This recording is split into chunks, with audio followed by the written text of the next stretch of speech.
بسم الله الرحمن الرحيم الحمد لله رب العالمين والصلاة والسلام على رسول الله maanta ay taariikhdu tahay 7 bisha June 2020 waxa xafiiska madaxweyne ku-xigeenka ka dhacay shir ay soo abaabusho wasaaradda caafimaadka iyo daryeelka bulshada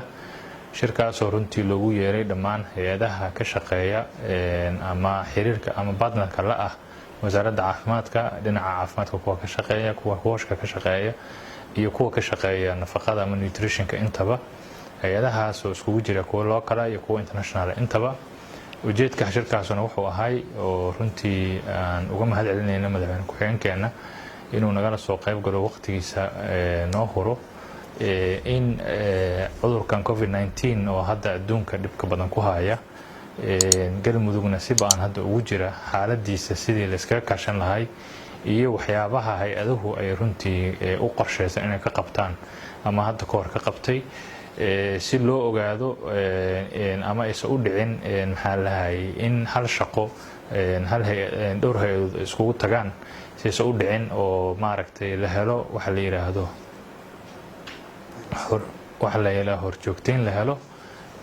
ama priorities loo sameeyo runtii hay'adaha ka soo qayb galay iyo dhammaantood waxay ka warbixiyeen inay howlo ka wadaan ku saabsan COVID-19 galmudug waxa marka gabagabadii shirka maxaa lahaayay la isla gartay in qoraalka ka soo baxa ama minutka shirka ka soo baxa lagu dabaqo baahiyaha galmudug ka jira iyo sida guud oo maaragtay wax looga wada qaban karo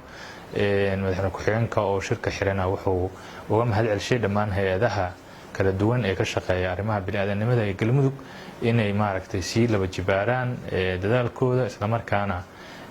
maxaa lahaayay ay si dhow ula shaqeeyaan wasaaradda caafimaadka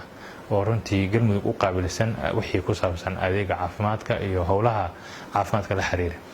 intaas kadib waxaan rabaa inaan fursaddan uga faa'iideysto baaritaanadii galmudug laga sameeyey oo maalmihii la soo dhaafay sida xawliga looga sameeyey oo ay iska kaashanayeen wasaaradda galmudug iyo wasaaradda caafimaadka galmudug iyo wasaaradda federaalka tiim dhaqaatiir oo ka socday jawaabahoodiina qaar la sugayo weli waxaa shala soo baxay jawaabtii dadkii laga baaray magaalada gaalkacyo ee gobolka mudug halkaas oo 71 qof oo runtii 60 kamid oo reer gaalkacyo ahaayeen inta kalena ay gudun laba test laga qaaday ahayd laga helay 20 qof laga helay inay positive yihiin oo 20 case cusub la diiwaan galiyay hal qof oo kamidina oo gudun laba yahay 19 kaas case gaalkacyo laga helay waxay muujinaysaa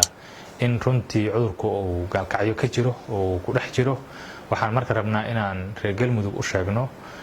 inay taxadarka iyo dhiiranaanta iyo wacyigelinta runtiiba ay ku dadaalaan qof kasta oo calaamadahaas isku arkana uu aqbalo in baaritaan lagu sameeyo oo na iskarantiilo sababta waxa waaye cudurka